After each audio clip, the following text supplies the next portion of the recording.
Happy Sunday, everyone. Welcome to episode 32 of the Wrestling Fans Insight. I am your host, John Hoppy, along with my co-host, who's yawning and shaking his head. Hi, William. Hello. You gonna make it? I'm tired. But, yeah. We'll get through it. I hope so, because it seems like you're just always tired when we start recording. I know, work life. A certain someone there that's in our listening audience knows that all too well himself. And sounds like we got two other co-hosts there. Heather, how are you today? I'm doing good. My dog just decided to bark. I was going to say, sounds like the dog's got some things to get off its chest today too, doesn't it? Yes, apparently. Is it the big... I just got one... it's my big dog. She is a mess. I don't know, but I just got one question for both of y'all. Are y'all feeling oozy today? Yeah. I lost my inner oozy a long time ago. I just had to put that out there today. I think Will's feeling his inner oozy, though. Never in my life am I ever going to feel oozy. Oh. Well, maybe I'm sorry, I just had to put that out there. Well, I think when we get to the fan interaction, I know a certain someone who we've given the speaker to, he's going to have his inner oozy going. So... how did you both feel about the programming this week for WWE and AEW? We'll start with Heather. I thought it was pretty good after I got to watch it. It was okay. Like, I didn't like some of the, let's see. Okay, can I just say something? And Michael Cole said it really good. Someone needs to kick Rhea Ripley's ass. Like, they need to get, I'm serious, man. They need to get some woman to join the OC and come out there and just get her. Because she just keeps interfering. The stuff that she does, I mean, and the men that can't touch her, which, I mean, that used to back in the day, but they need someone to just kick her ass. And that's what Michael Cole kept saying at Crown Jewel. I mean, because she's always interfering. She's always doing whatever she's doing. And it's getting old. Someone needs to take her ass out. Okay.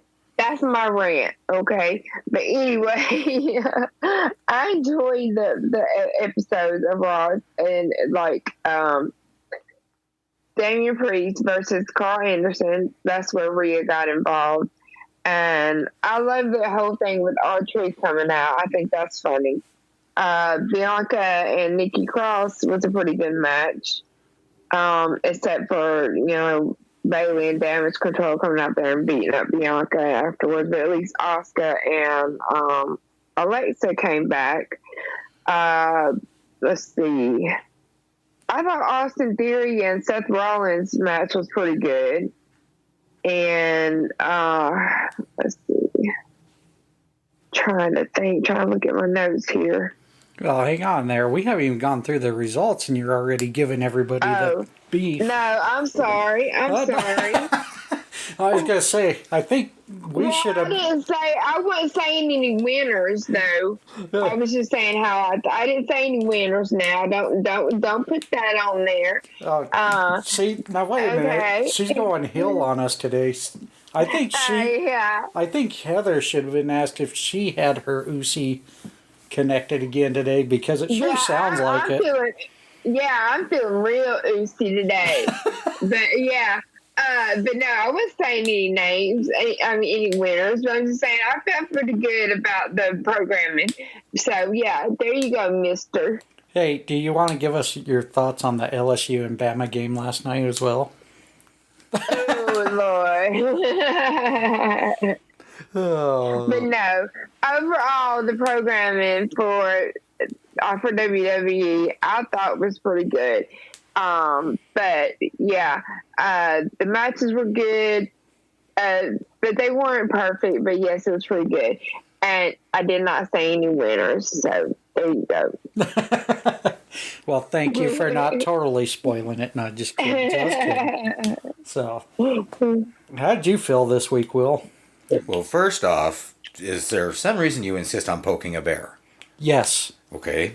Well, okay, in fairness, she always sticks Sergeant Slaughter on my ass, so I don't want to hear this. That's just fan interaction. Yeah, whatever. Overall, I think they did a really good job this week. There were a few things that I would have preferred to not be in the programming, but typically I give about a 60 to 70%. This week I thought they did about an 80.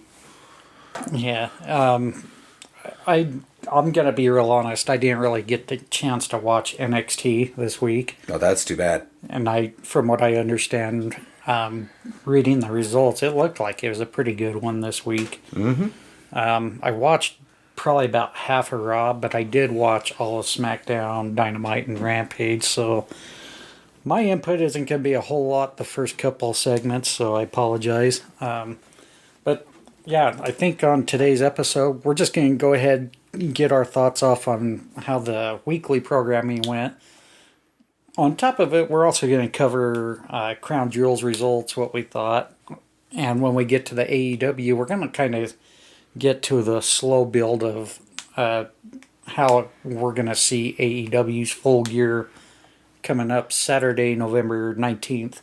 And as far as what I'm seeing card-wise and what could possibly happen as far as more matches being signed, it's looking to be a pretty good card like it was last year. So without any further ado, let's go ahead and just get right to the results now, Heather. But we're going to start off with Monday Night Raw. Bianca Belair defeats Nikki Cross. Seth freaking Rollins defeats Austin Theory, which I thought was weird. I hope you two can catch me up to date on that one. We had Carl Anderson defeat Damian Priest in a, am I reading this right, trick or treat street fight? No, that was Riddle and Otis.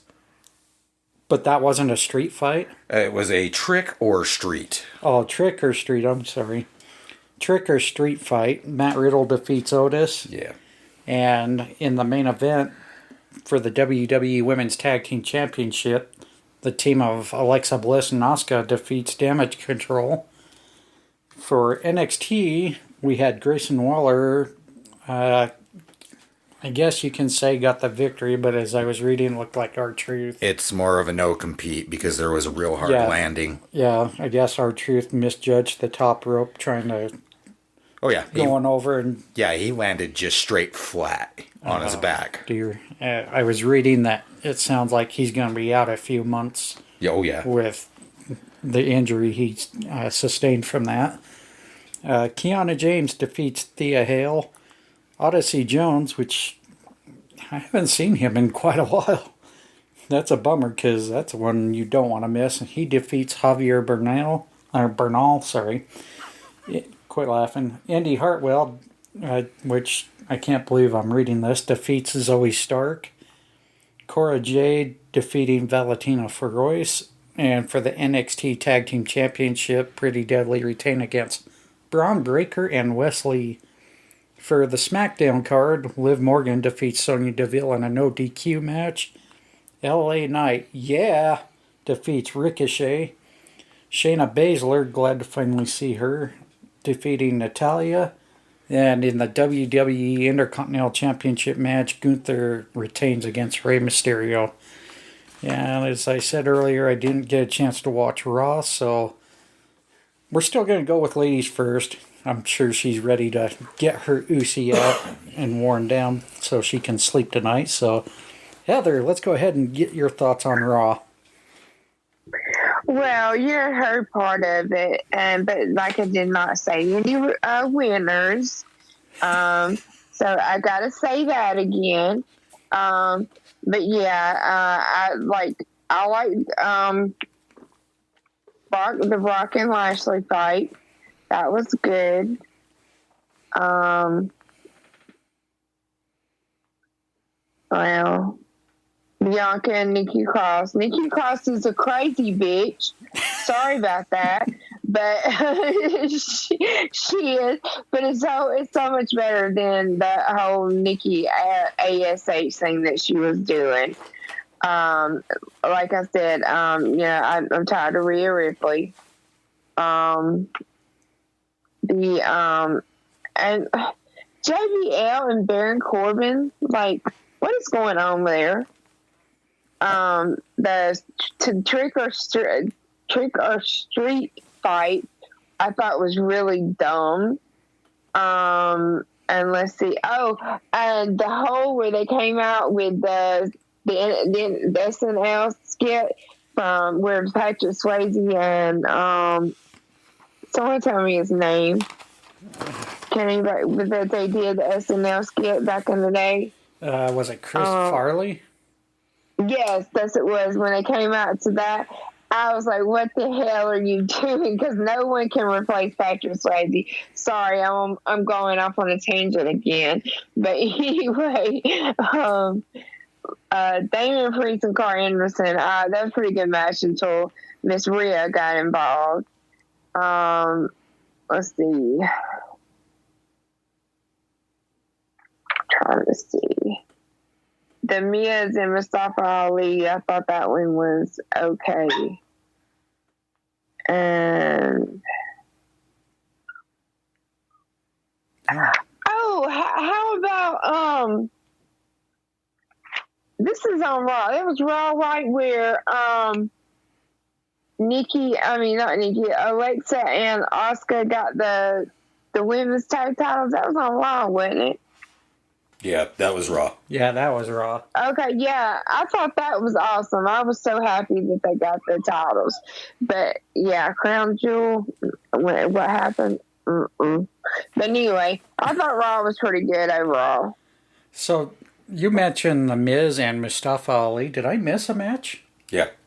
God damn it. I'm going to have you two start hosting this, and I'm just going to be the third wheel from now on. 'Cause I don't know how I keep missing those. Of course, like I said, I didn't watch Raw, so that's probably the big problem there. Yeah, but yeah, overall it was a pretty good show, and the best part, like I said, was Alexa and Asuka winning the titles. I was really happy about that. Yeah, all right. But I'm done with my tangent. So.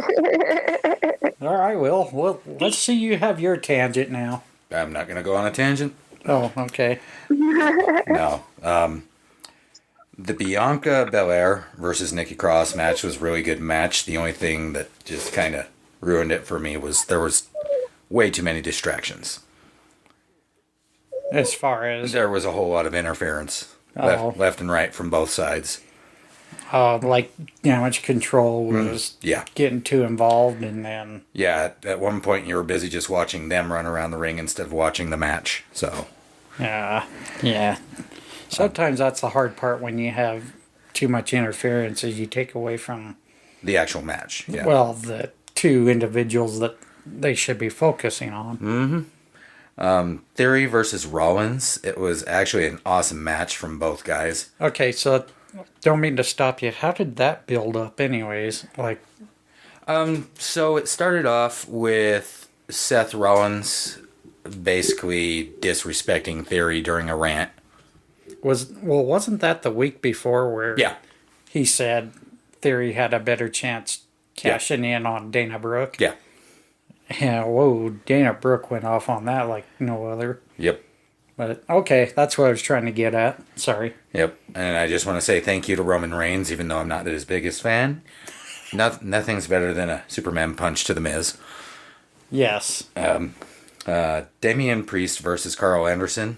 It was an okay match. I was a little surprised that the ending was that Anderson snuck one out. Yeah. Especially when he keeps getting low blowed. Yeah. Just, I haven't seen a sneaky win that much with either Carl Anderson or Luke Gallows. Yeah. The Trick or Street match, look, I'm with Heather on this. This was ridiculous. I'm never going to get that image of Otis out of my head.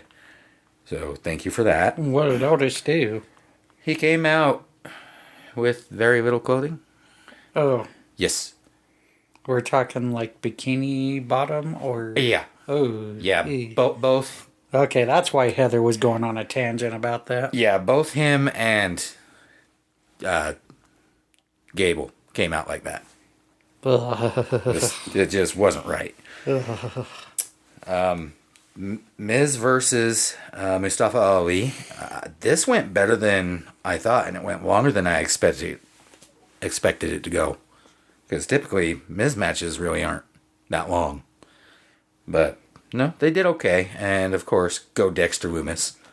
You just keep on pushing that creepy factor. We love it. Oh, I actually liked him as Samuel Shaw in Impact or TNA back then. Yeah. The women's tag team championship match. This was a great match. All the ladies did an incredible job. I'm loving what I'm seeing out of Bliss and Asuka. The way they work together is just incredible. Yeah, they definitely formed a good team, especially just kind of like a throw together at the last second when, Bailey and the rest of Damage Control came back to the main roster during SummerSlam. Yeah, they're killing it. Yeah, I mean, they did a great job. But, all right, well, why don't we go ahead and get right to your thoughts on NXT, William? Oh, yeah, so I actually, except for the main event, I really, really liked NXT this week. Sorry for R-Truth. Of course, our thoughts and prayers are with him. That was a really bad landing. Waller, of course, gets the no-compete victory.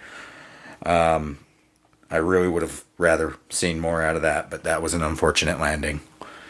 Thea Hale versus Kiana. This was a really, really good match. Kiana James is looking excellent. She's always improving. And she's only 19 years old, right? Yeah. 19 or 20? Yeah, she's an absolute beast. Yeah, she's killing it for a very green, well, I shouldn't say green, but very young talent. Yeah, and I just want to say, go Charlie Dempsey. He bursted onto the scene this week. So, looking forward to seeing what comes out of him. Odyssey Jones versus Javi Bernal. I think I wrote down Bernal is dead. Odyssey come out and just absolutely smeared him. Odyssey was, of course, gone for about 9 months. Yeah, well, and Bernal is just, he's I can't remember, did he come up from NXT Level Up or something? I think he did. Okay. And right now, he's just kind of a jobber for him. All right. So this is the one that really, really took me by surprise, was the Indy Hartwell versus Zoe Stark. This was an intense match. I'm starting to see everything that I wanted to see out of Indy Hartwell. Stark, of course, always excellent in the ring. It was a surprising victory. So, my question is, did they have Stark throw a fit after that loss? Especially with the whole issue with the Women's Tag Team Championship from the couple of weeks ago. Not really throw a fit, just extreme frustration. Okay. The Cora Jade versus Feroz, that was a great match. Feroz did really good. Cora continues to push, her heel, and she's doing a great job of it. The last match really didn't do it for me. Pretty Deadly defeats, Braun Breaker and Wesley. And it wasn't that the match was bad. Von Wagner's interference. Yeah, there was the interference, plus I just think that it was terrible utilization of Braun Breaker this week. Yeah, when you pair singles champions to go against the tag team champions, You're mixing. It looks good on paper, but if they don't have team chemistry, especially choreographic wise in the ring, it kind of turns to a spaghetti mess quick and will take the interest out of the fans. So It definitely took the interest out of me. yeah. All right, Heather, let's get your tangent going. I don't know. I didn't really like NXT this week. It was okay, but some of the matches really didn't. I don't know. It just didn't hit for me this week. Like the Indy Hartwell versus Zoe Stark was a pretty good match. Zoe Stark did try to start losing it during the match, but Nikita kept talking her down. I still think Zoe Stark is a better single wrestler than trying to be a tag wrestler, tag team wrestler. The Cora Jade match was a pretty good match. But Wesley and Bram Breaker versus Pretty Deadly, no. Why would you even do that? But yeah, I'm sorry R-Truth got hurt because he did that and he just did not. He hit wrong so bad you could see it, and that I was like, oh no, he is hurt. But NXT just really didn't do it for me this week. But it was okay, but I don't know, it just didn't really hit it for me this week. All right. Well, I think we can say NXT definitely wasn't Heather's cup of tea. All right. Well, now we got those two out of the way. Let's get right into SmackDown. Heather, why don't we start off with you on that? Liv Morgan and Sonya Deville. I'm loving what Liv Morgan is doing with the wild, the crazy part. I'm loving that. And like I told you before, someone's posted that they're seeing the Bray Wyatt symbol behind some of her segments. And I haven't seen it, but they posted a picture of it. So I don't know if she's supposed to be joining Bray Wyatt or not, but I think that would be a good match because the way she's showing her dark side and all that. Ricochet versus LA Knight was a pretty good match. I love that LA Knight is back instead of the whole Max Dupree crap. But I didn't like how LA Knight got the win on Ricochet because he cheated, of course. Let's see. Trying to think. I'm glad Shayna Baszler is getting back to her old self with Ronda Rousey helping her out because she really destroyed Natalya. And of course there was a Braun Strowman squash match. I'm sick of that. And Rey Mysterio versus Gunther, however the hell you say his name. Gunther. Okay, thank you. Put some damn respect on his name, Heather, for hell's sakes. I thought that was a pretty good match. So, I mean, SmackDown, it was pretty good with some of the matches, but I thought the Rey Mysterio match and the Gunther match was pretty good.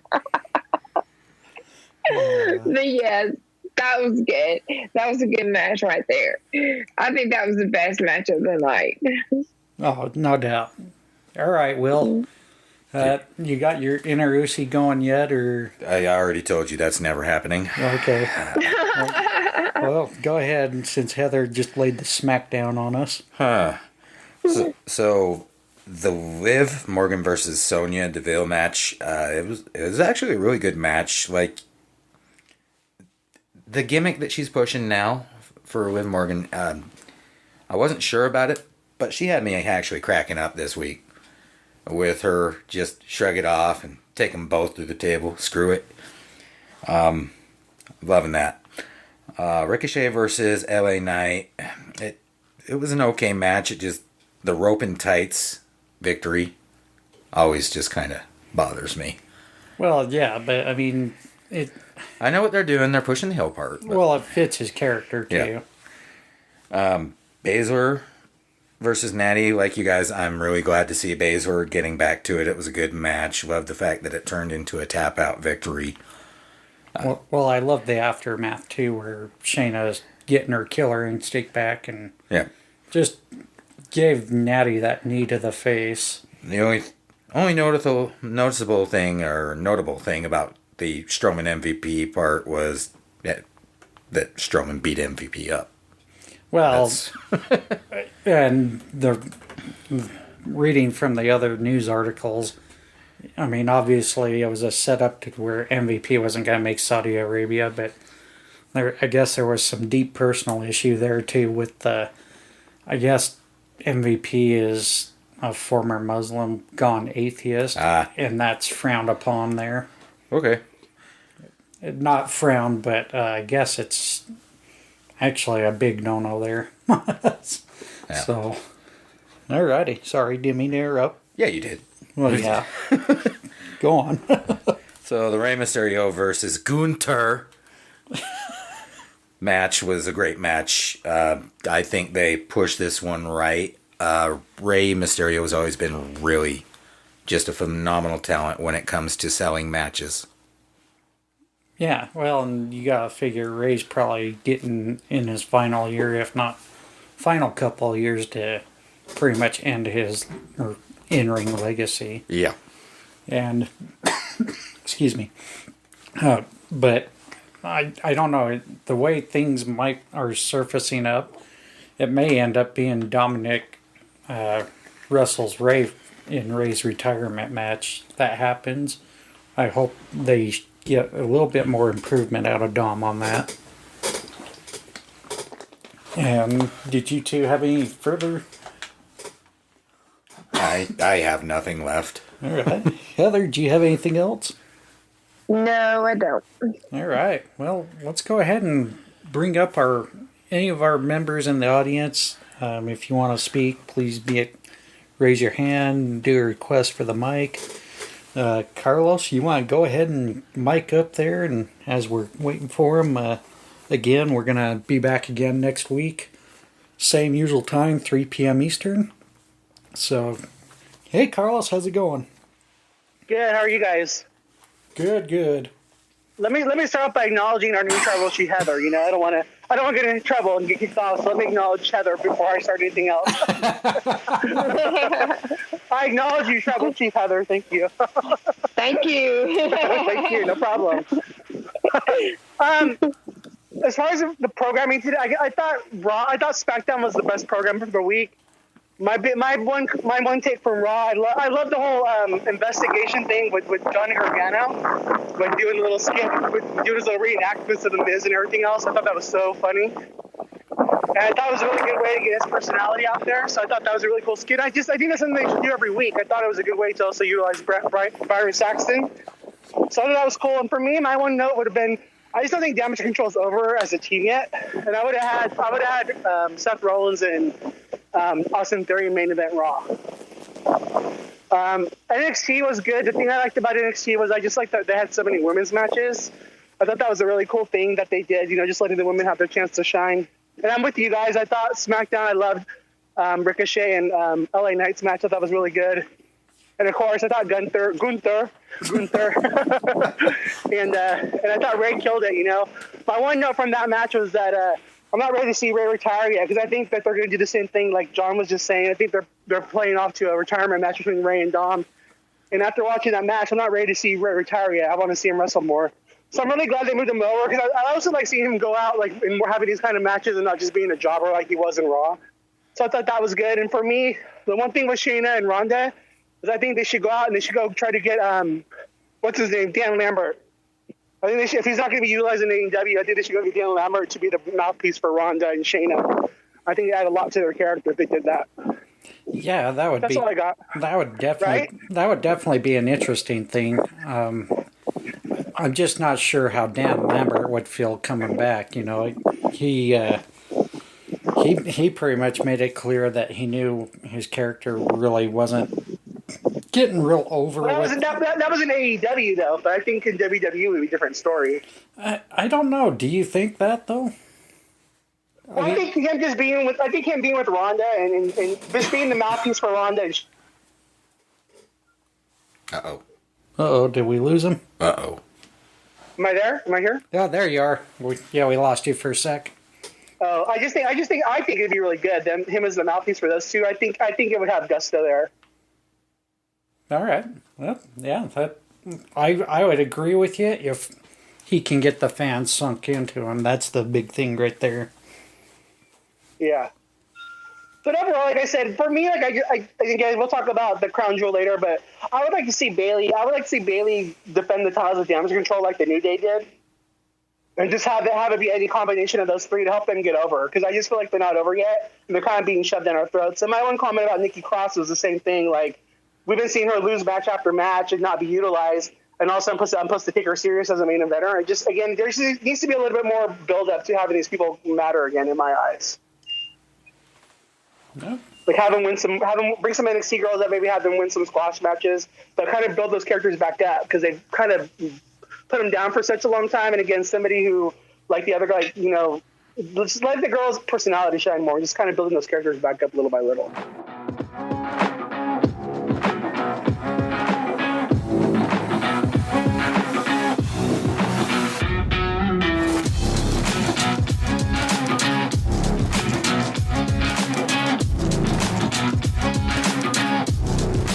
And we are back from our short little break. Let's go ahead and get into the crown jewel. In the opening match, which I was a little surprised they went with, Brock Lesnar, even though he got his ass whooped, still manages to get the victory over Bobby Lashley for the WWE Women's Tag Team Championship. Damage Control regains those titles against Alexa Bliss and Asuka in the steel cage match, which I thought was phenomenal. Drew McIntyre defeats Karrion Kross. The Judgment Day gets a victory over the OC. Braun Strowman, in a very great display of his power, defeats Omos.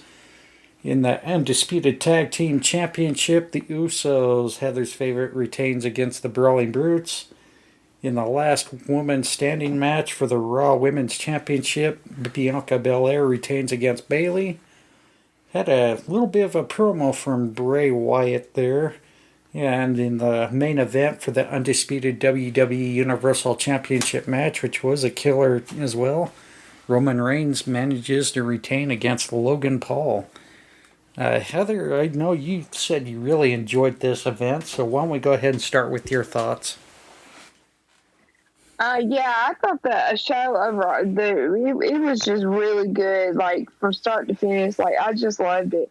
The way Brock won was like, it was awesome because like he was just trying to break the hold and he ended up pinning Bobby Lashley. Like I thought that was just cool.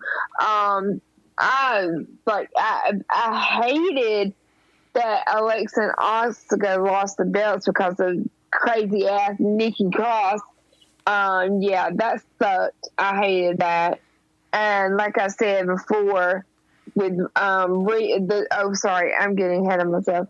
The Drew McIntyre and Karrion Kross match, I love that because of the way it ended. Because Karrion Kross was trying to crawl out the door just as Drew was coming over the cage, and so Drew won that. And then the OC versus the Judgment Day. Rhea always getting involved, and Michael Cole kept sitting there saying, someone needs to kick her ass. Someone needs to kick her ass.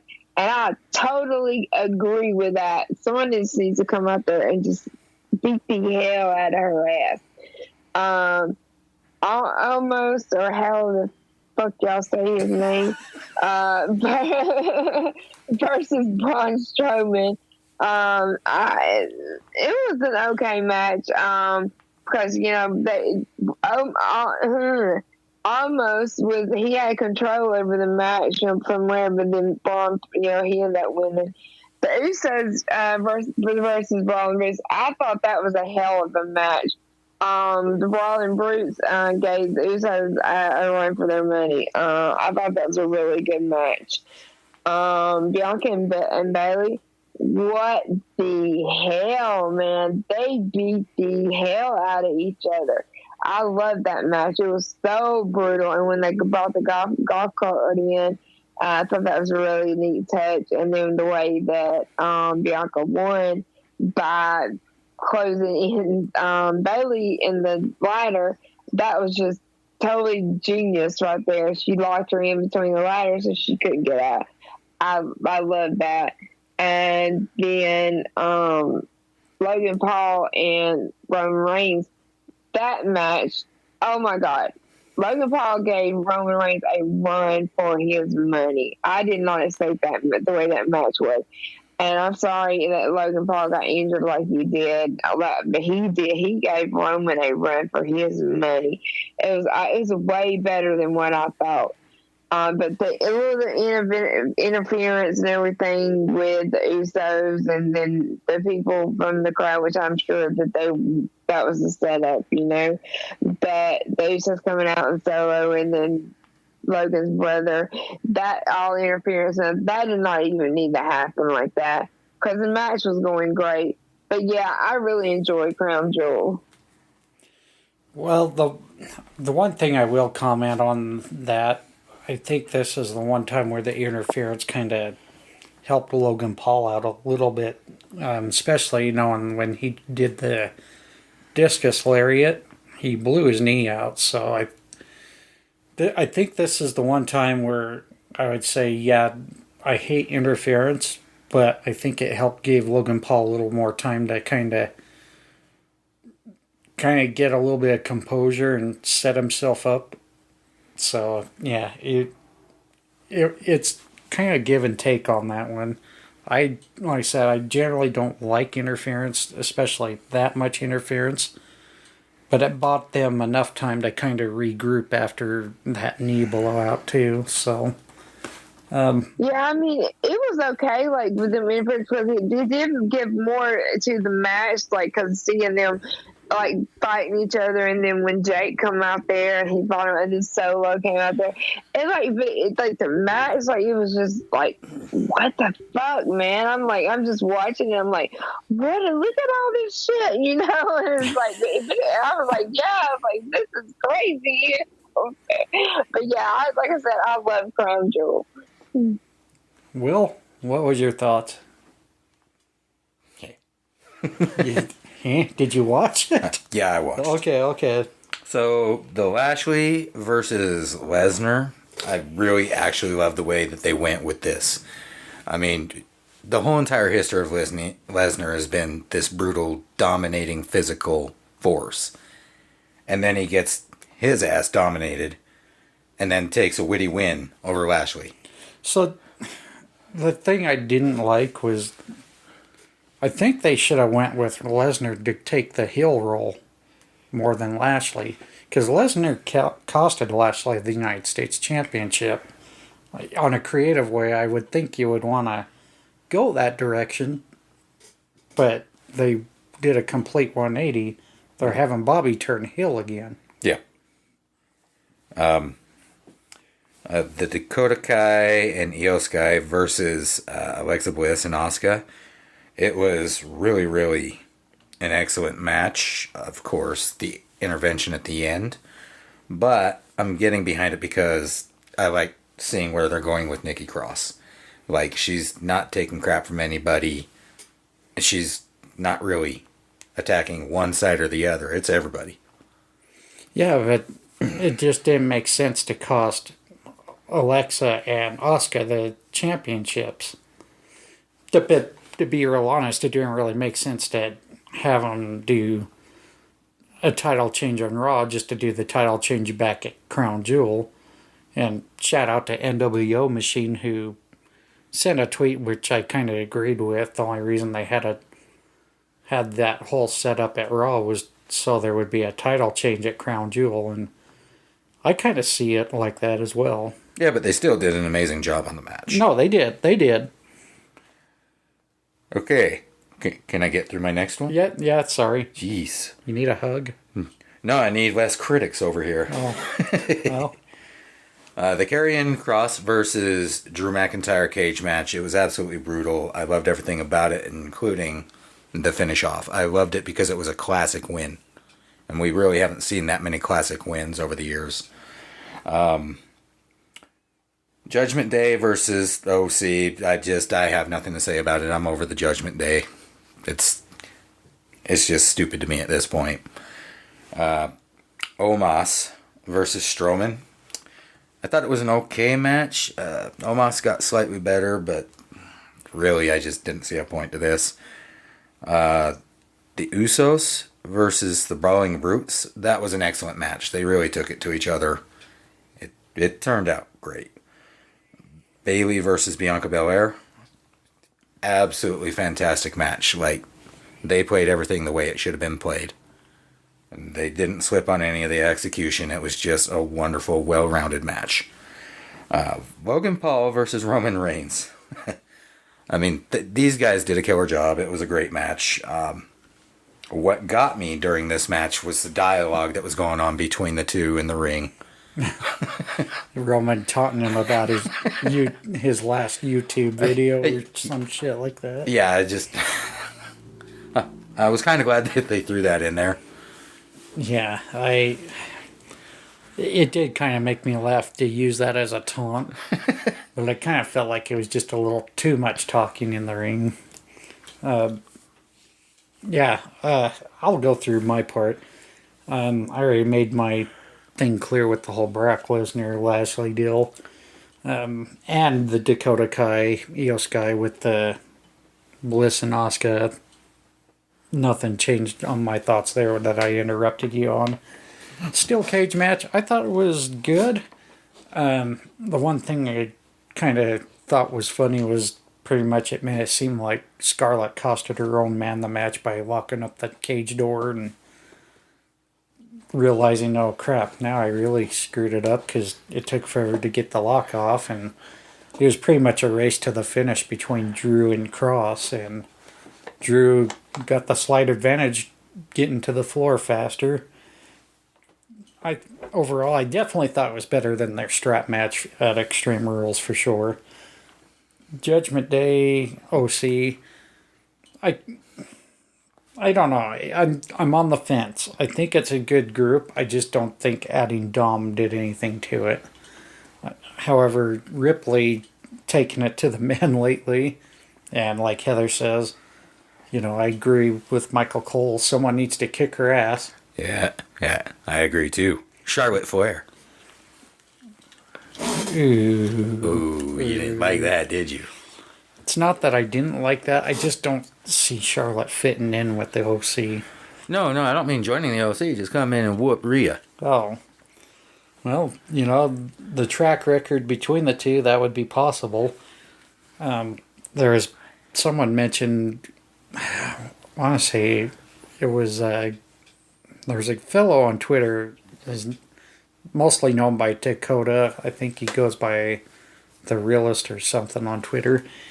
He mentioned, would you see Brandy Rhodes joining the OC? Because the OC is pretty much the Bullet Club from the other promotions. And in a way, it's possible. I just don't think Brandy Rhodes would be the right one to join the OC to level the playing field with Rhea.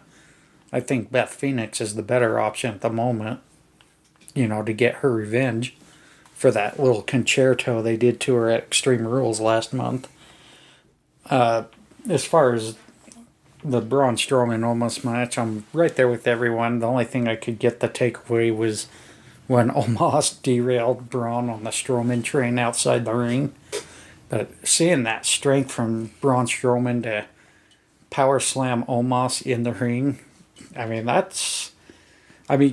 for hell's sakes, Omos even makes Braun look little in the ring. Yeah, on that one. When you stand them up to each other. On that one, I turned my head long enough to take a bite of food, so I didn't get to see the slam.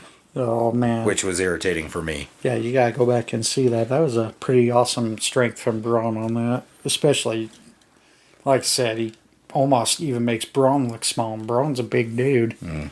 The Undisputed Tag Team Championship, I loved it. There really wasn't a whole lot of nonsense in that match, really, if you think about it. I was glad to see the Usos win and continue their dominance and their reign. It'll be interesting to see how their match fares with the New Day on this next episode of SmackDown. The last woman standing match, great performance by both ladies. I thought it was a very clever ending to sandwich Bailey in the ladder and stick the ladder underneath that bottom turnbuckle long enough to where she definitely couldn't make the 10 count to get back up. Just reminded me of when we had John Cena, I think was Ty Batista up or something.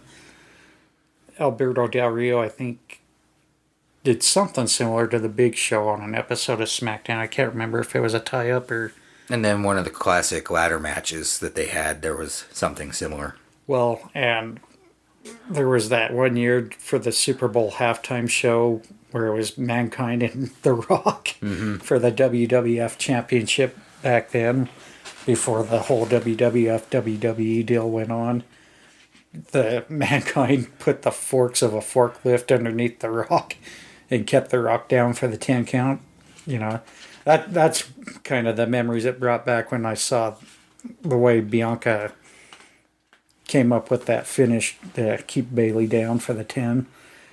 And the undisputed WWE Universal Championship, I thought Logan Paul looked like a star again.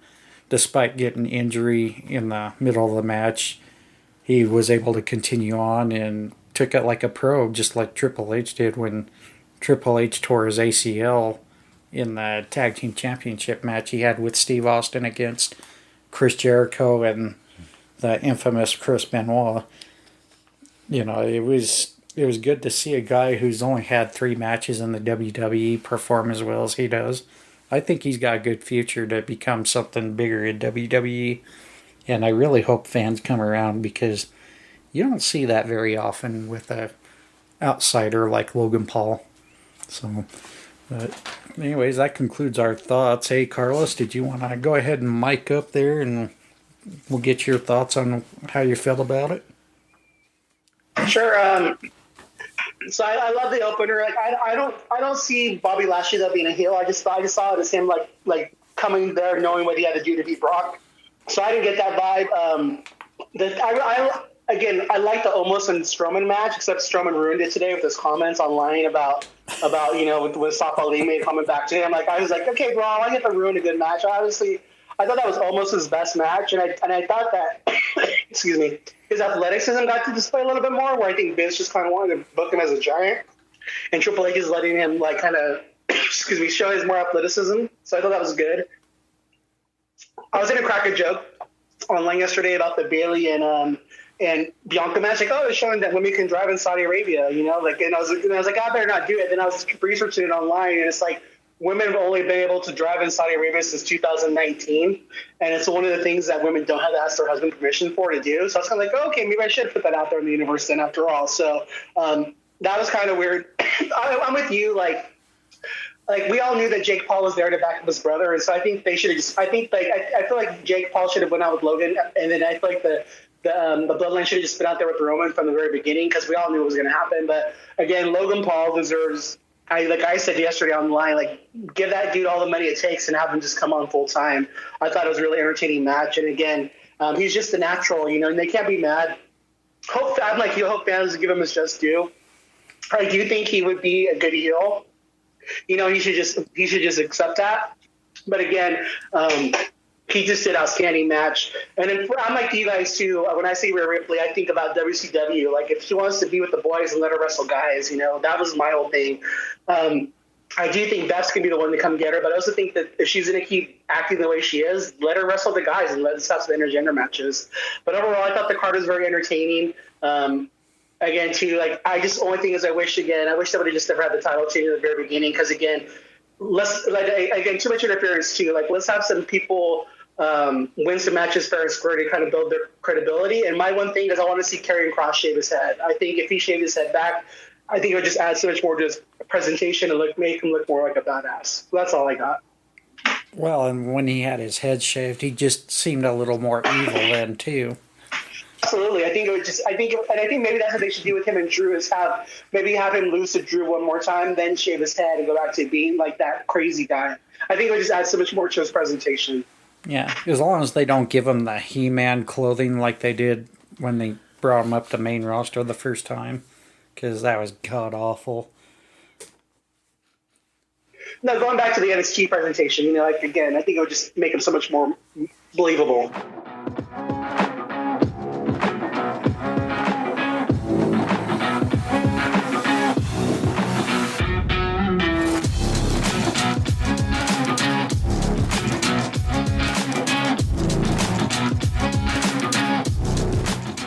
Yeah, we're going to go ahead and get right into AEW's programming for the week for Dynamite. We had Jay Lethal defeating Darby Allin. AEW World Championship Eliminator match. Jon Moxley defeats Lee Moriarty. The Ring of Honor World Championship. Chris Jericho retains against Colt Cabana. That one will have a definitely interesting take at the end of the segment. For the AEW All-Atlantic Championship in a three-way, Orange Cassidy retains against Rey Fenix and Luchasaurus. For the TBS Championship, their lack of for the title, Jade Cargill retains against Marina Shafir. And for the Ring of Honor Television Championship, Samoa Joe retains against Brian Cage. Then going to Rampage, which was a short one, looks like this week. I can never pronounce the Shibata. name. Orange Cassidy defends the All-Atlantic Championship and retains it against Katsuyori Shibata. I can pronounce the last name right, just not his first name. The team of Jamie Hayter and Dr. Britt Baker, DMD, defeats Sky Blue and Madison Rain. And Warjo defeats the team of the Embassy. Heather, how'd you feel this week on AEW? I thought it was okay. The Rampage, of course, was kind of short, which, they only get an hour. I thought Darby Allin and Jay Lethal was pretty good, which I love Darby Allin. He don't really give a fuck. He does whatever. He hurts himself all the time. The Chris Jericho versus Colt Cabana. I was shocked to see Colt Cabana back, and everybody was like, well, Colt Cabana being back, that means CM Punk is definitely not coming back. Of course, excuse me. Of course, Chris Jericho, retaining and stuff. I didn't really like that, but he's always going to retain. Orange Cassidy versus Luchasaurus and versus Rey Fenix. I thought that was a pretty good match, and Orange Cassidy, winning. And Jade Cargill, of course, she won, so she's 41-0. And then Samoa Joe versus Brian Cage. I thought that was a pretty good match, and of course, I loved it that Joe won. And Rampage, Shibata and Orange Cassidy. That was a really good match. I really enjoyed that match. God. And Jamie Hayter versus Jamie Hayter, Britt Baker, and versus Sky Blue and Madison Rain. That was a good match too, I thought. Britt and Jamie, of course, winning. And then why do I have Gates of Agony? Where the hell did that come from? Well, I think you're thinking the Embassy. Okay. And they versus Warjo, and of course, Warjo winning. I love that one. And then, of course, Powerhouse Hobbs coming out because he wants the title. But yeah, I thought it was pretty good. But just short matches and stuff. But I liked it. But yeah, some of the matches could have went longer. And of course, the Jay Cargill match was always a short. But I thought that was pretty good, but just short and matches didn't get enough time. Yeah. So, Darby versus Jay Lethal. It was a good match. It seemed like an odd ending to me with the Cole Carter interference.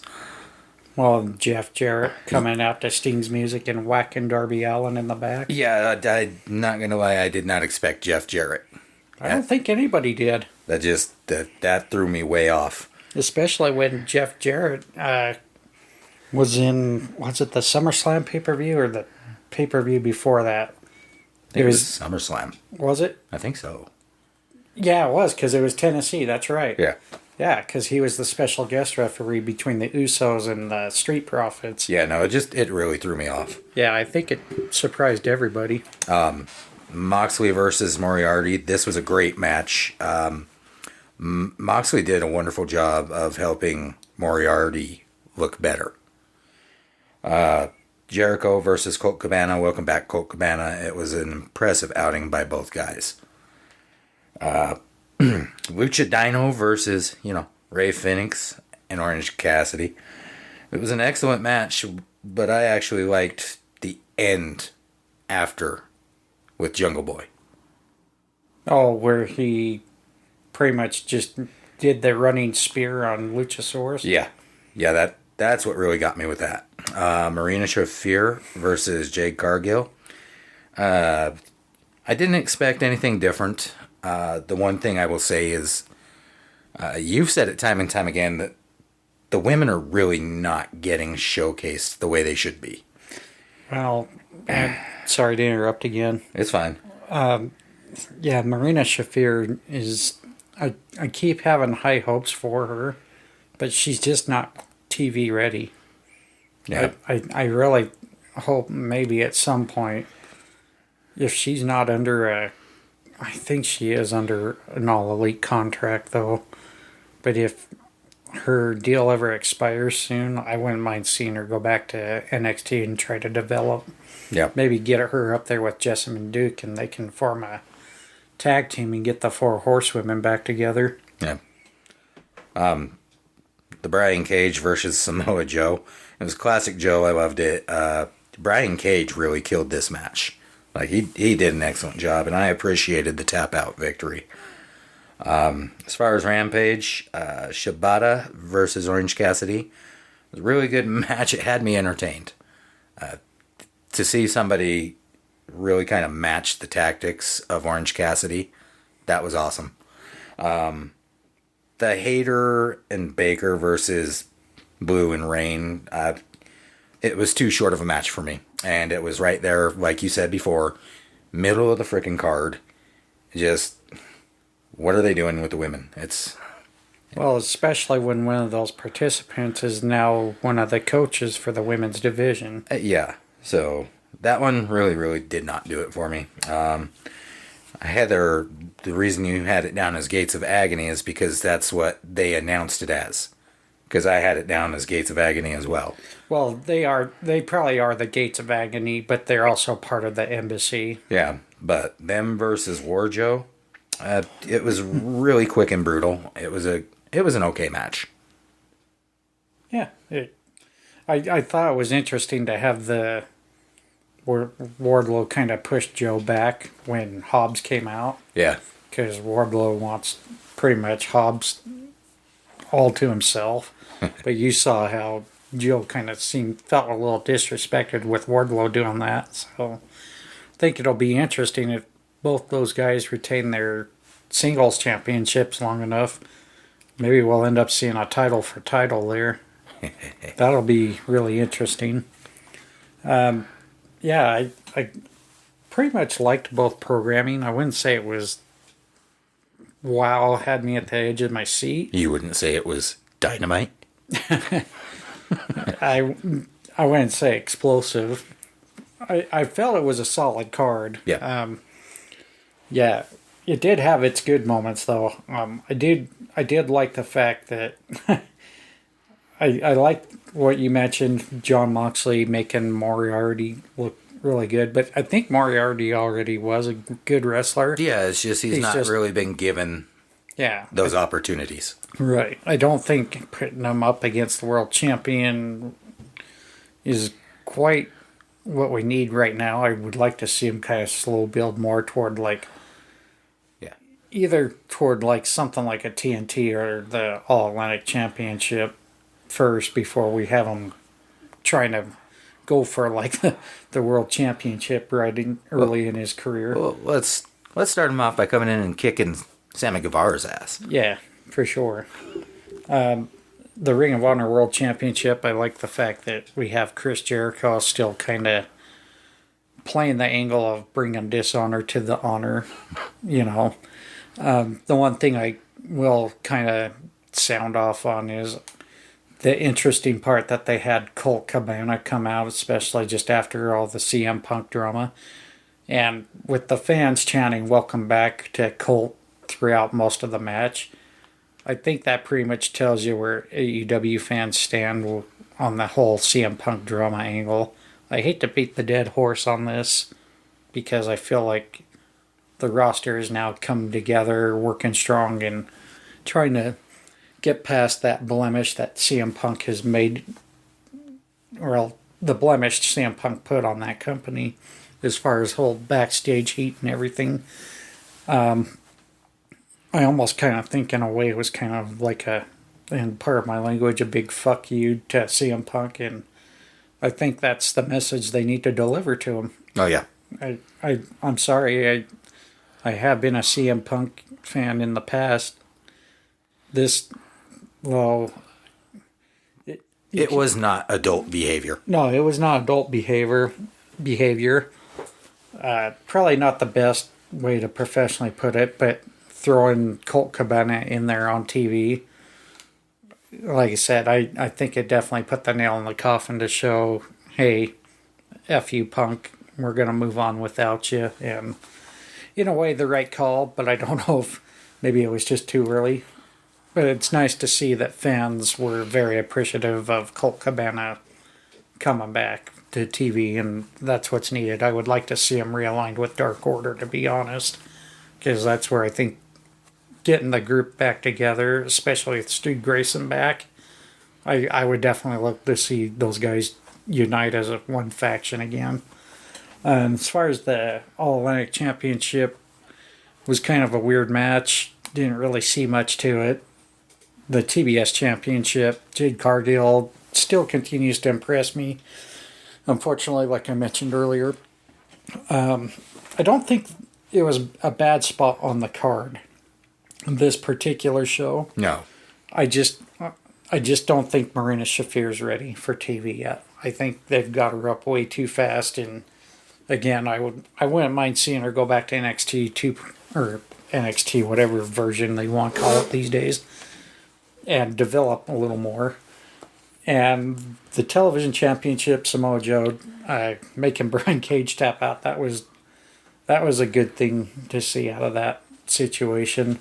Samoa Joe continuing his dominance and holding that championship with pride. So as far as my thoughts on Rampage, it felt like it was a short program. I mean, yeah, obviously it's a 1 hour show.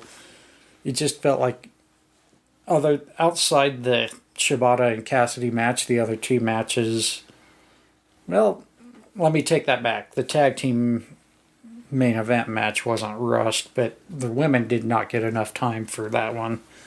Especially, like I said, when you got one of them being the women's division coach, they should have showcased that one just a little bit better. And Carlos, did you have any thoughts on this week's AEW programming? Oh, yeah.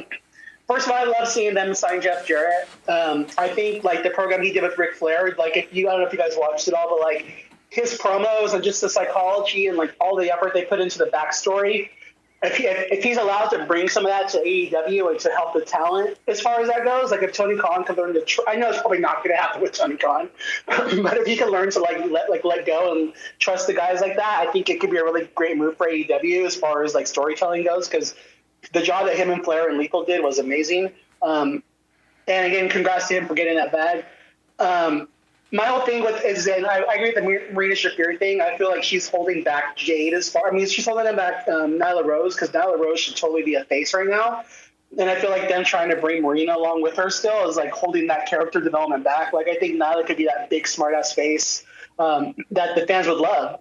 As far as everything else goes, I'm just tired of Ring of Honor stuff on AEW programming, especially when there's so much more talent that could be there. Like, again, they're filming, like, Rampage live right now, and they haven't even showed the episodes of AEW Dark from when they were in Jacksonville yet. So I feel like Tony Khan should be using this time to put some Ring of Honor YouTube shows on and show people what his vision for the product's going to be. Because for me right now, it just seems like a clusterfuck, you know, like no one doesn't seem like anyone's going to come and go. And why are you going to have, like, Wardlow tease a feud with Samoa Joe? Samoa Joe's is Ring of Honor. Just, to me, I want to see some brand split, and kind of, because I feel like, you know, if you want to use Jericho to go build that brand, the AEW would be fine without Jericho for a year. If you want to just use him in AJAS on Ring of Honor.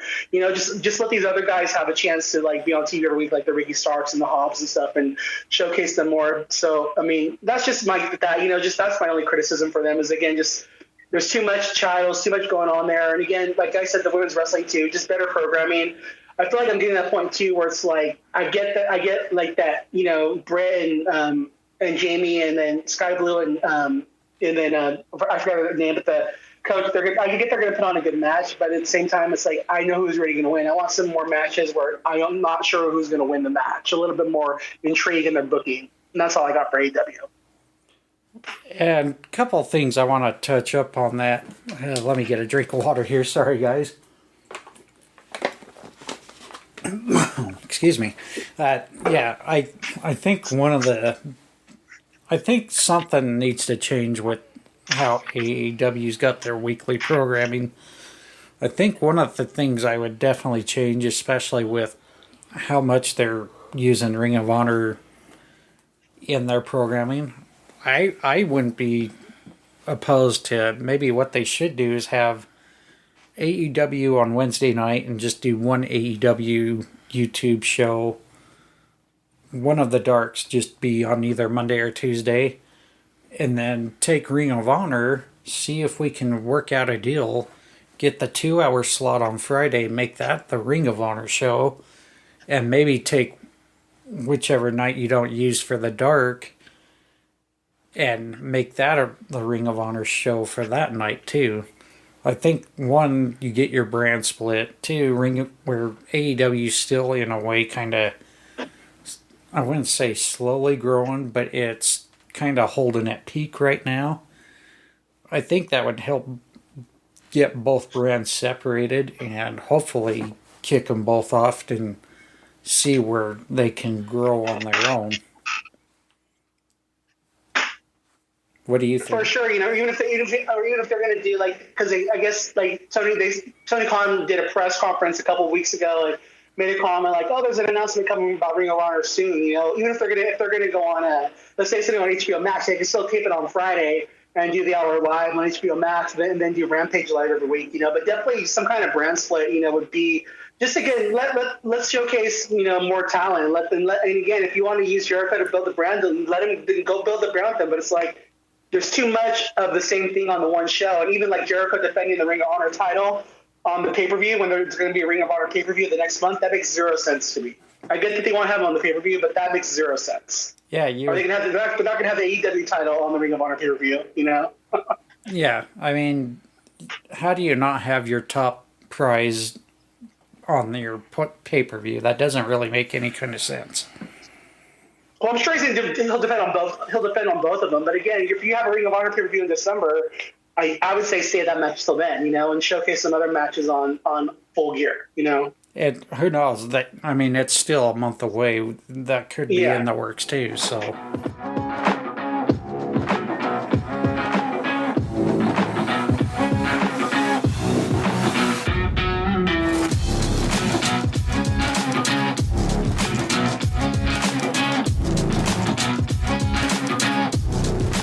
Hey again, we're back. We're going to talk a little bit of AEW's Full Gear build-up here. I borrowed a tweet from Real Jack Cassidy on Twitter where he's got kind of the match card so far. So let's kind of go over it. A couple of potential one potential match might end up being for the AEW Trios Championship. Death Triangle could possibly face the Elite, if you call them the Elite anymore. I'm not sure where they're going with the promo because they show Kenny and the Bucks eliminating Elite from AEW and all that. And I don't know, I think it would be a good match. I think it would kind of bring back the Elite from this drama mess they've been having to deal with for the last month and a half. How would you feel on if, the Elite were to take back the championships that they actually inaugurally won? I think I'd be perfectly okay with it. Heather? I think I would like it because they had won it, and then the whole thing happened, and yeah, that shouldn't have happened. So I think I would like it. They won it. Carlos, well, how about you? Oh yeah, why not? Why not? That'd be cool. Also, why not just throw them? Why not make it a trios triple threat match and throw best friends in there too? You really want best friends to take those championships, don't you? I do. Yes, I do. Are you going to start being like Mike Tyson and be a mock for Orange Cassidy there? Maybe no. I really like those guys. I mean, it'd be kind of fun a triple threat trios match. That's all. Yeah. But no, I think they should. I definitely think they're building towards a split of Death Triangle. With the whole. With the pack and the bell hammer and all that going on. Exactly. Because we saw Ray Phoenix pretty much throw it out of the ring when he got back in, and unfortunately it set up for the orange punch from Orange Cassidy. And it would be like the Kissmate too on this whole CM Punk thing. Giving them back their titles would kind of put everything to an end. I think too, as far as that goes. Yeah, I mean, to me it can go either way. But with the way we're watching Pac having animosity toward his teammates, I wouldn't doubt if we see the Elite win the championships back. I just hope they recognize it as the Elite are now 2-time trios champions and not, the first win was not counted. Another potential match that we see off of Real Jack Cassidy's tweet is the possible teaming of Darby Allin and Sting taking on Jeff Jarrett and Jay Lethal. You guys do you have any thoughts on that? I don't. Heather? No, I don't have any thoughts on that. Carlos? I'm okay with that, and especially if Karen Jarrett was there. I love Karen Jarrett. I think she's a good heel. I want to see her. I want Karen Jarrett back on my television being a bitch. Well, only if we bring Kurt Angle in this, he can be in the corner of Sting and Darby there. Yeah, that'd be good. But I think Karen Jarrett would be a good one to be in their corner like that. But as a one-off match. But again, let's not have too much of them on TV. I think it's good for this one time. But again, I'm all for that match for sure. All right. Well, let's kind of go over the rest of the card because I think they are pretty much confirmed and locked down for matches. In the first round of the AEW World Championship Tournament, Ethan Page versus Ricky Starks. My money is on Ethan Page taking that one. William? Yeah, I'm with you on that. Heather? Yeah, I think so too. Carlos? Yeah, I think he does. I think he wins too. I definitely see that. I love Ethan Page, all ego. So yeah, I co-sign on that for sure. All right, and with the build-up with Saraya now coming into AEW, it looks like they're going to have a match between her and Dr. Britt Baker, DMD. This one, I think, is going to go either way. But I think with this being Saraya's first match back since her injury in WWE, I think Saraya gets the win. William? Yeah, I can kind of see her getting the win, but I could also see her getting attacked after. Yeah, like a heel attack after the match? Yep. Yeah, possible. Heather? I'm with William on that. I think Saraya will win, but of course be attacked afterwards. All right. Carlos?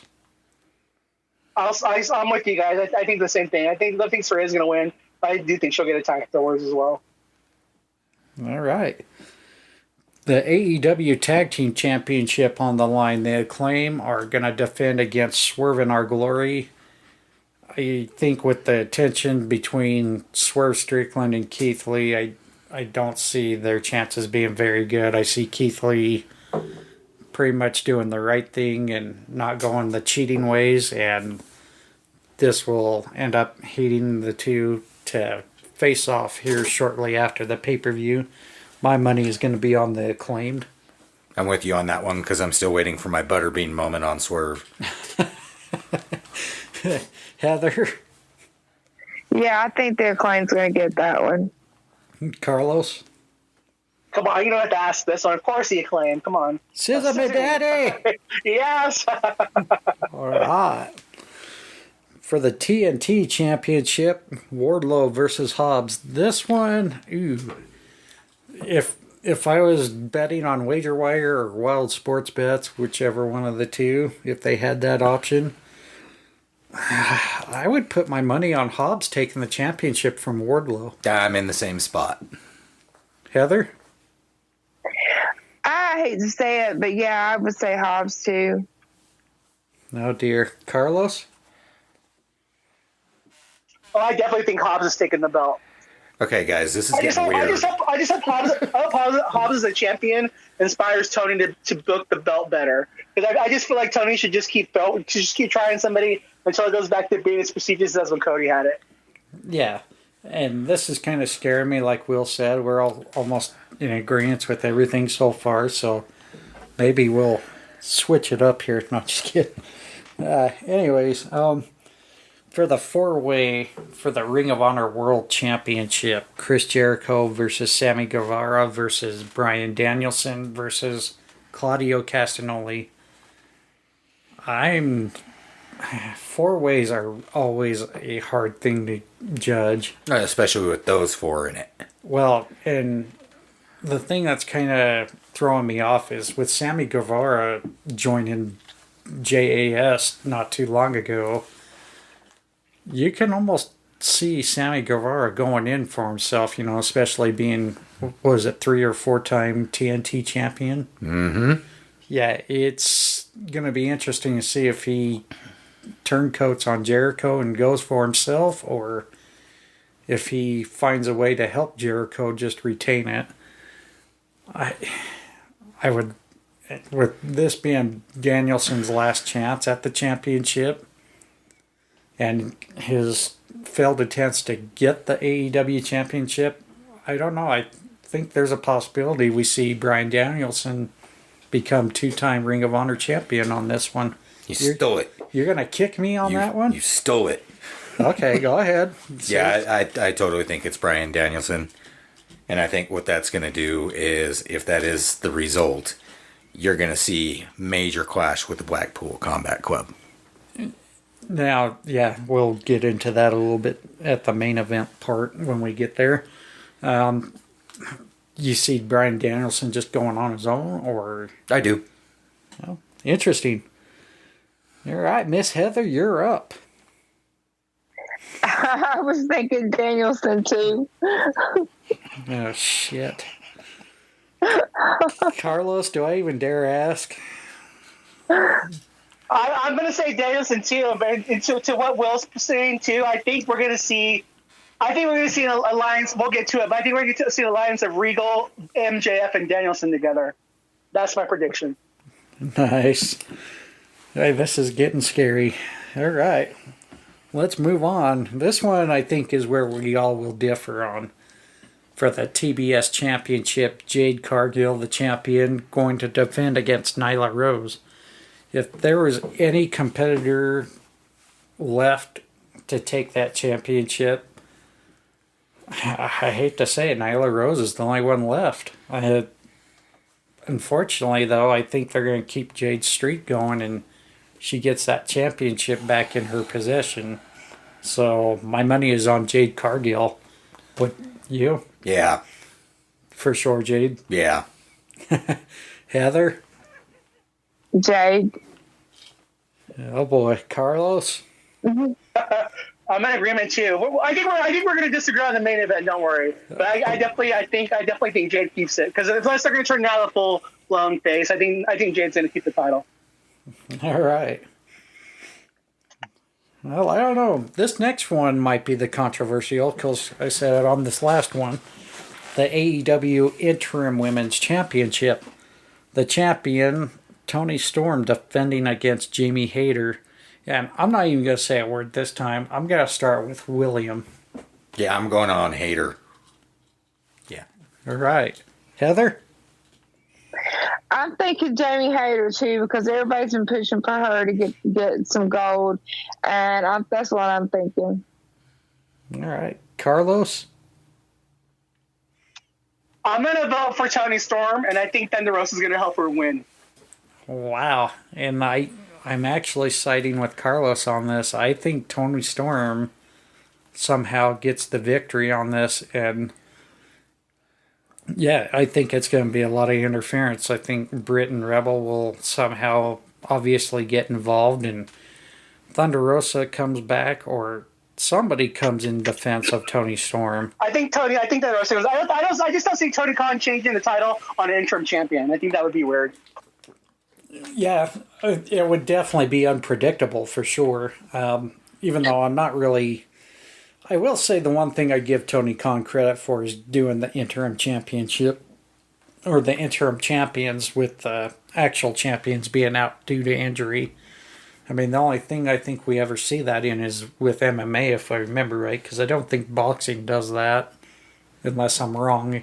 And I hope someone corrects me on that if I am.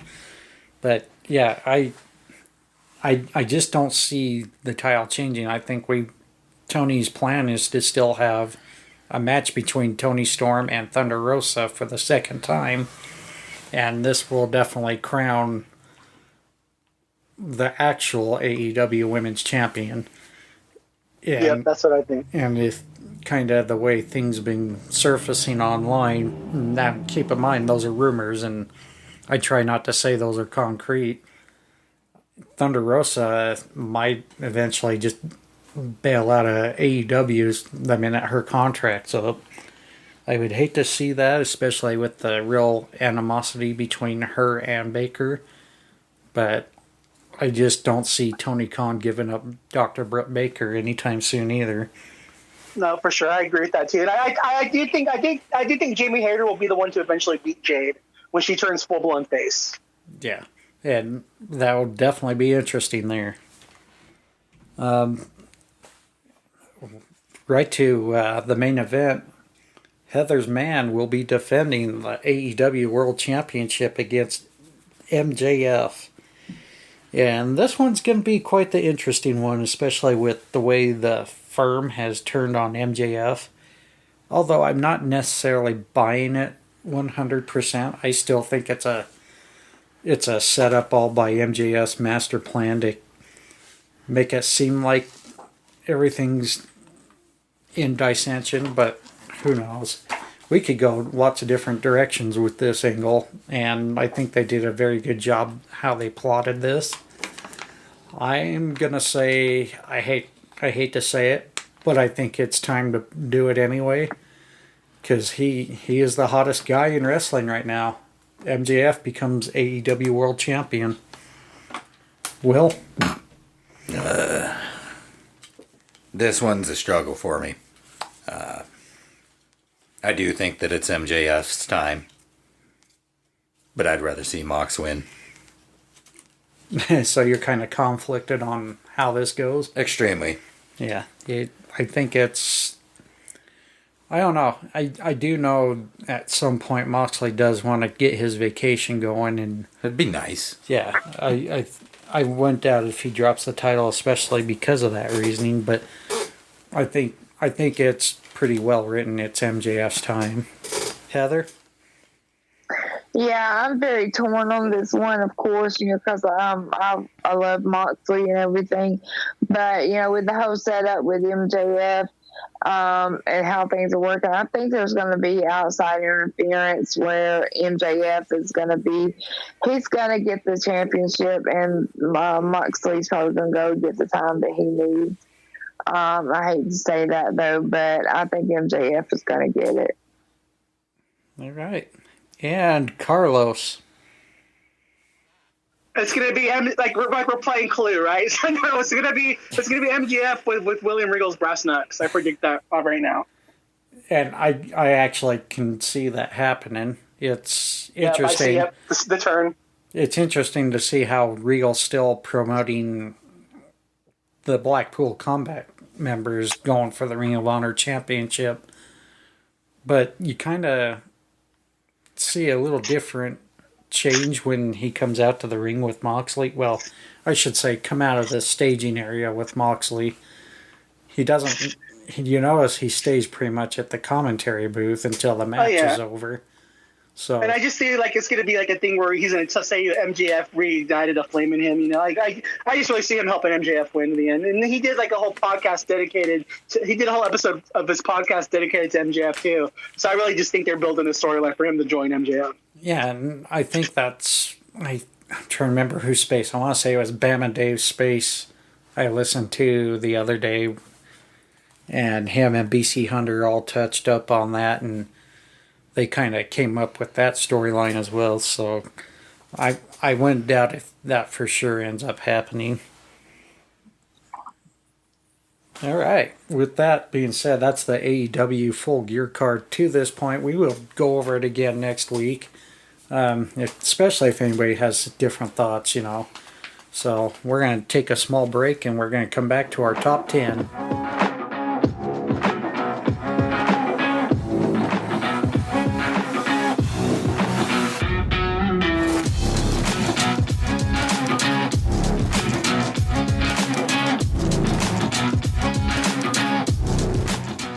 Alright, we're hitting our last segment of the show, our top 10 for the week. And Heather promised us some really interesting one this week, so it's going to blow our socks off, and I'm kind of scared now after I poked the bear so much this episode. So, as always, we're going to go ladies first. Heather, you're number 10. I put Jamie Hayter. Alright. Will? Bianca Belair. Awesome. And I gotta flip my page here, Shayna Baszler. Thought she did really awesome this week. And then your number 9, Heather? Darby Allin. Will? Colt Cabana. Boom, boom. Welcome back, Colt. And my number 9, I gotta quit doing this, is LA Knight. Welcome back, LA Knight. Thank God your character that should have never been changed. Heather, you're number 8. Wardlow and Samoa Joe, or Ward Joe. I put them. Ward Joe. All right. Will, you're number 8. Brock Lesnar. Yeah, the Beast. My number 8, Heather's favorite faction, the Usos. Now we're going to go into number 7. Orange Cassidy. Ooh. All right, Will. Kiana James. Interesting there. And my number 7 goes to the TBS champion, Jade Cargill. Heather, you're number 6. Alexa Bliss. Will. Shibata. Yeah, my number 6 goes to the Judgment Day. And number 5, Heather. Gunther. Will. Samoa Joe. Oh, I was going to say how you pronounce Gunther. It's Gunter. Gunther. Okay. My number 5 ended up being Damage Control. And number 4? Brawling and Brutes. Awesome. Will? Jade Cargill. Yeah, my number 4 goes to Logan Paul. Number 3? Bailey. Okay. Will? Drew McIntyre. Interesting. And mine, it goes to Orange Cassidy. Number 2. Bianca. And she has not mentioned Moxley yet, so that kind of scares me. I always expect Moxley to be in your top 10. Not this time. Wow. All right, Will. Alexa Bliss and Asuka. And I went with Jamie Hayter. All right, here's the drum roll moment, because this is the one that's supposed to shock all of us on this episode. Heather, you're number 1. Get ready. Roman Reigns. Oh my God. This kind of scares me. Will? I don't want to talk anymore. Yeah. No, my number 1 is Indy Hartwell. Yeah, and my number 1, I can't believe it's on the same as Heather's, Roman Reigns. Acknowledge the tribal chief Heather did. That's kind of scary. Are you, like, was this you that made your list? Yeah, it's me. Did that Alabama game take that much out of you? Yeah, it did. I'm feeling. I had my inner Oos going on. Oh dear. Oh. Well, Carlos, if you want to mic up, let's get your top 10 for the week. Sure. My number 10 was Colt Cabana. And then mine's kind of funky. My number 9 was Omos. I thought that was his best match ever. I thought he actually got to showcase himself. Number 8 was Brian Cage. Number 7 was LA Knight. Number 6 was Jeff Jarrett. Number 5 was Gunther. Number 4 is the Bloodline, that includes the Tribal Chief. Number 3 is Rey Mysterio. Number 2 is Orange Cassidy. And my number 1 was Logan Paul. I think Logan Paul killed it yesterday. Oh, definitely. Like I said, if he keeps going the way he is, if he gets healed up good enough, I think we're going to expect a lot of great things out of that guy. It'll definitely be interesting to see what the future holds for him in his WWE career. So, with that, wrapping up our top 10, we're going to go into some individual shout-outs. Heather, do you have anybody you want to shout out?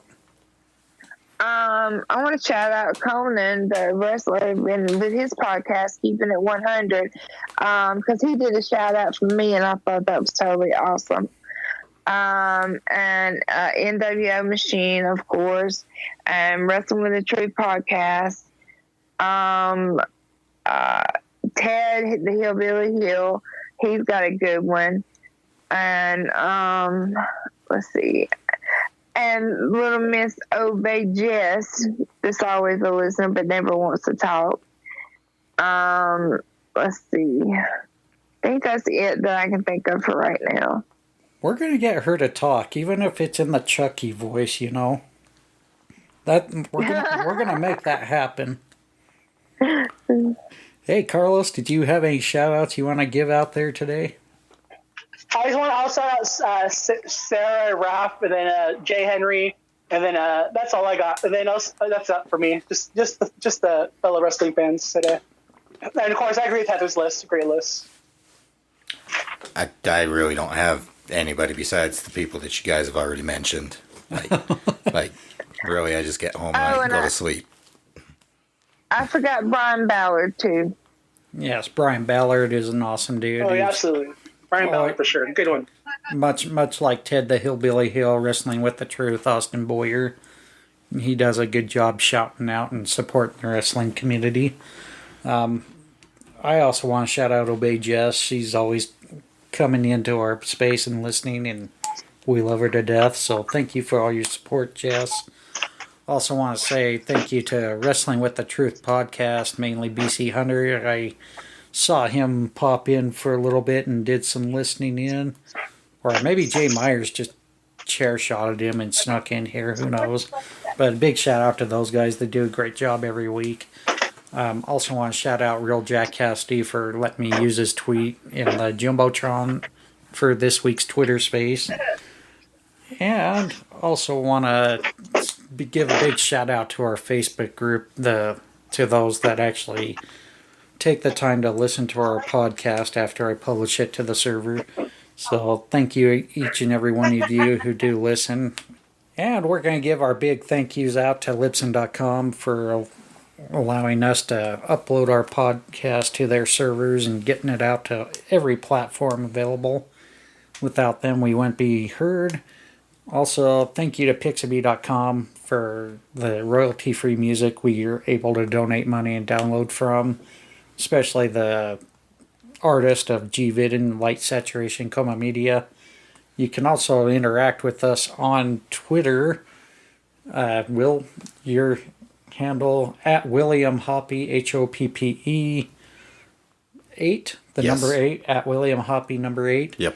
You can reach me, John, at John, JOHNWF Insight, or you can even interact on our podcast account at WF Insight Podcast. Heather, your Twitter handle?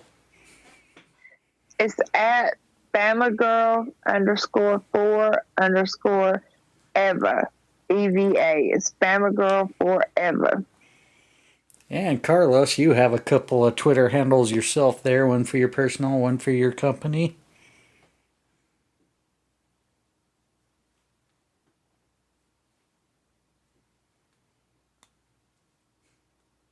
Yeah, he's at work, so let's see, I'm trying to pull it up.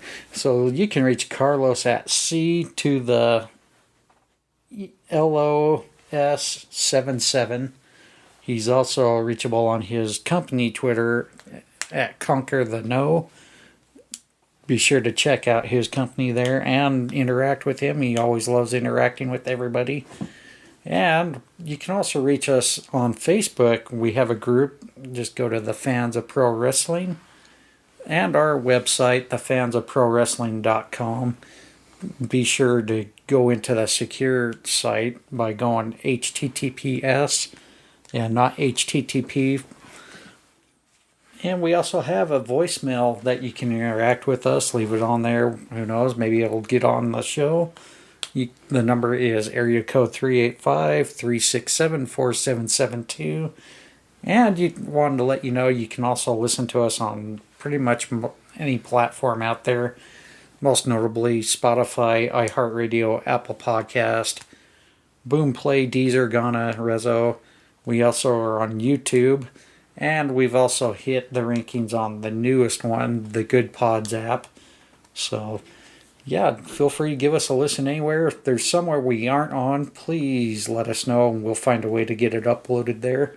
And also, if you can, give us a rating and a review. That helps our algorithm get out there, and that's how we've been getting the high rankings there on Good Pods. So, other than that, I think we're going to call it good. Will, Heather, you two have anything else? Nothing. No, I don't. Alrighty. We'll be back again live on Twitter Space next Sunday, 3 p.m. Eastern Time. And that'll do it for Heather, William, and myself. Have a good week. We'll see you next time.